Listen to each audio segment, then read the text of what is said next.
Good evening, here are tonight's top stories. Police investigate an armed robbery at a Chinese supermarket in Georgetown. A remigrant is electrocuted while illegally tampering with a GPL meter in Burbus.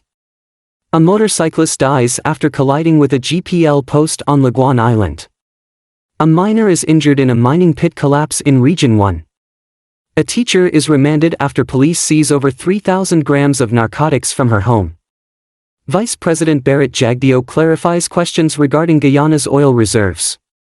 Stay tuned for the details of these stories.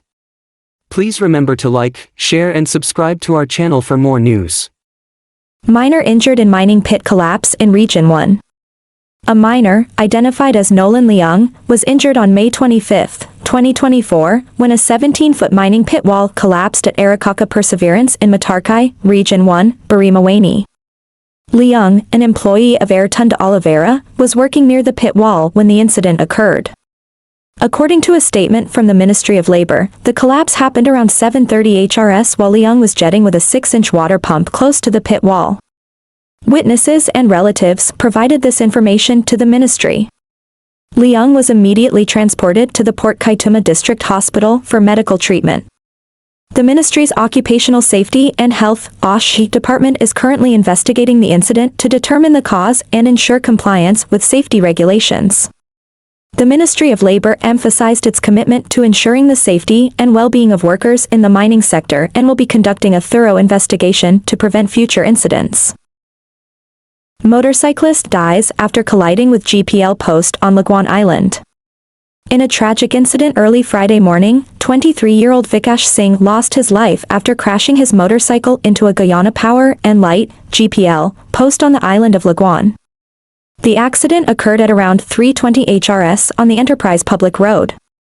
According to a statement from police headquarters, Singh was speeding on his motorcycle, identified as CK2275, when he lost control and veered onto the western parapet, resulting in a collision with the GPL pole. Notably, Singh was not wearing a safety helmet at the time of the crash.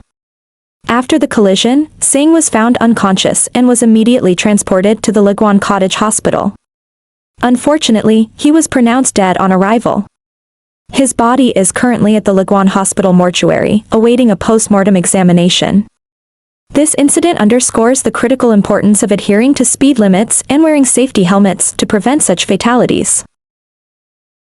Police investigate armed robbery at Chinese supermarket in Georgetown.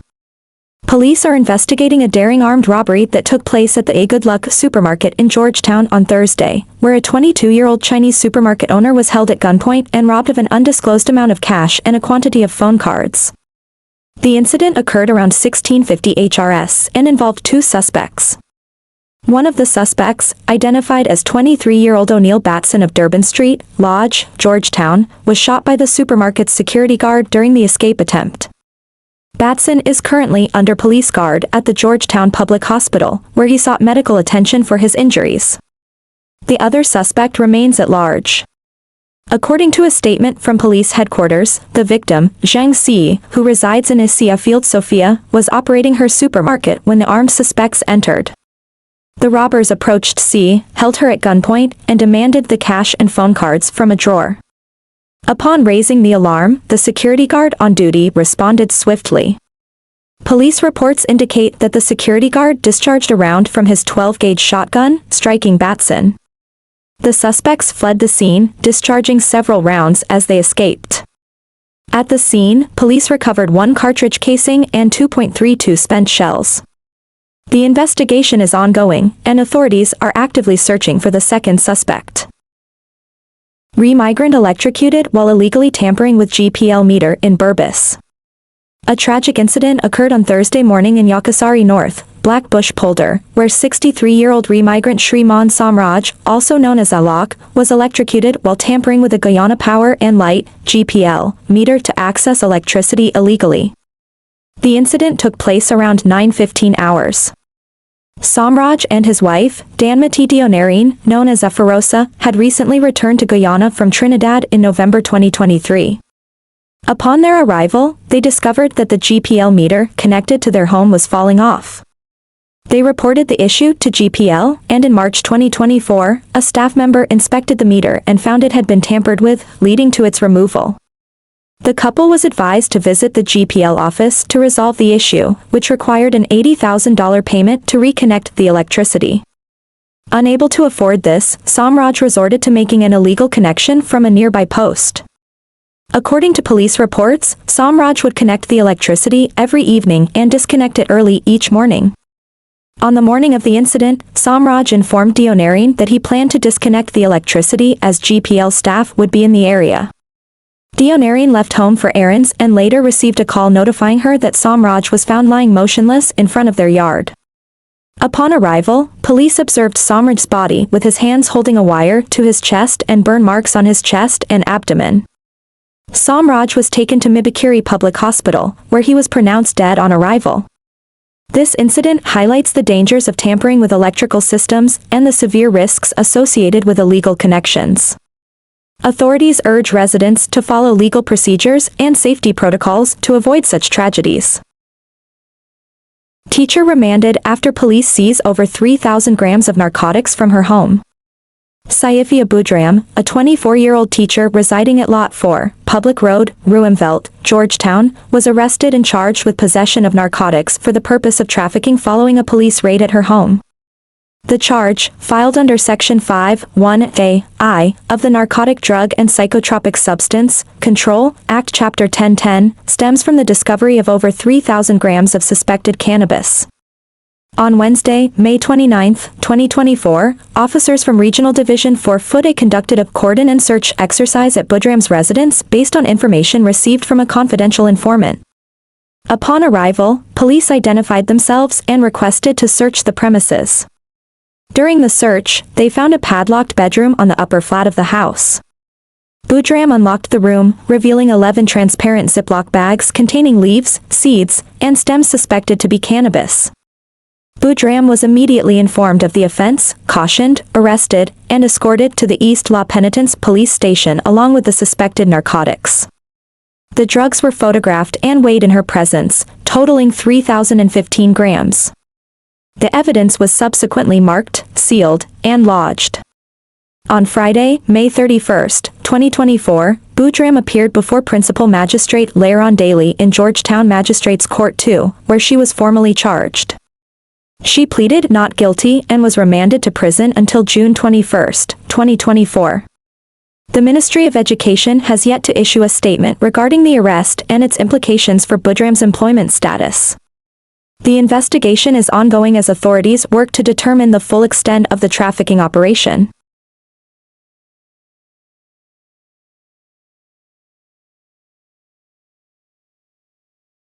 In the past. They would see the even-handedness in our allocation of resources. They will see that development is going to, at the individual level, people are making progress.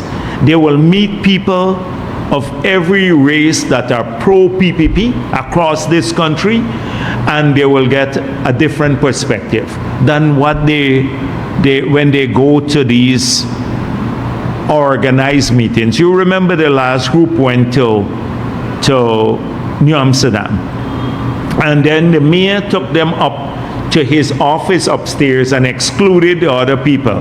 The public wanted to speak, and they were taken away from the public to the boardroom of the mayor to have that meeting.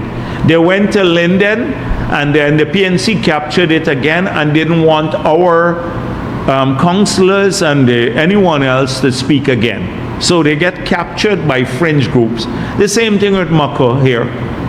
So any self-respecting mission or congressman will get a more balanced view of what's happening. They can't just go to these party organized activities or listen to this lunatic Rickford Burke. And I hope that he understands that somebody said the whole central executive of the PNC can go to jail and be fined in the US if they're not registered on the FARA. Now this Rickford Burke, he has been lobbying congressmen on behalf of the People's National Congress, and he's not registered under FARA. He has been arranging meetings with congressmen and a political party in Guyana. So he is supposed to register under FARA or face criminal action. So I hope that he has done so, because instead of him coming to face the extortion charges in Guyana, he may be facing jail term in the United States of America, the Rickford Burke. So they would listen to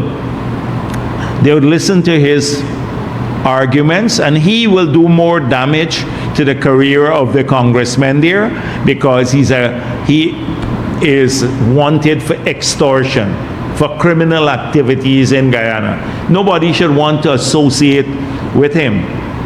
So I was wondering whether that happened in the last meeting that he was arranging with the congressman, where they did it by virtual means, and the staffers of the congressmen showed up, not the congressmen themselves. But they need to understand, the congressman too, in the US, that he's not a registered agent under FARA, and two, that he is a criminal wanted in Guyana. He's trying to fight the chance of coming there. He's filed cases so he don't have to appear in court to face the charges. He's filed a case before the High Court now. Good afternoon, Rihanna, Kaijur News. Mr. Jagdeo, I have two questions. The first one is on the oil reserves, the updated oil reserves in the Saprock block. It's been weeks now since you promised to check with the Ministry of Natural Resources on the reports for the updated oil reserves in the Saprock block. Can you please provide an update on the revised figures? And the second question is on the second audit. The second audit report has been published online. Is this the complete report? So the second point is that I asked them to publish the audit report.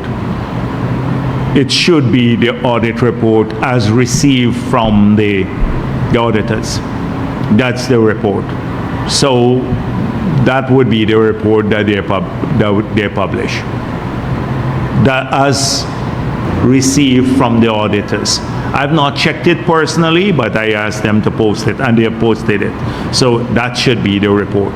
Secondly, I never promised to get an update on the oil reserves, because what I gave an explanation on is that oil reserves, I don't want to go back over that issue again, that an appraise that the finding of new oil, because you make a new discovery, doesn't automatically adjust the reserves. That is subsequent action, appraisal action, etc., that could either increase or decrease the reserves based on a better understanding of the reservoir and how much oil is in that reservoir. At this point in time, the focus is not on the update of that, because that is what Exxon said, updating the numbers, because we're moving to production stage. So even if we get to 16 billion barrels, it's now 11 billion barrels. If you get to 16 billion, it doesn't change how much the new FPSO. We've approved 6 FPSOs. There is no 7th FPSO now to increase production, and we have targeted production at a particular level. What I might have said is that they are required every 3 months to give the ministry an update on changes in the reserves. And I know that no update has been given on the changes in the reserve.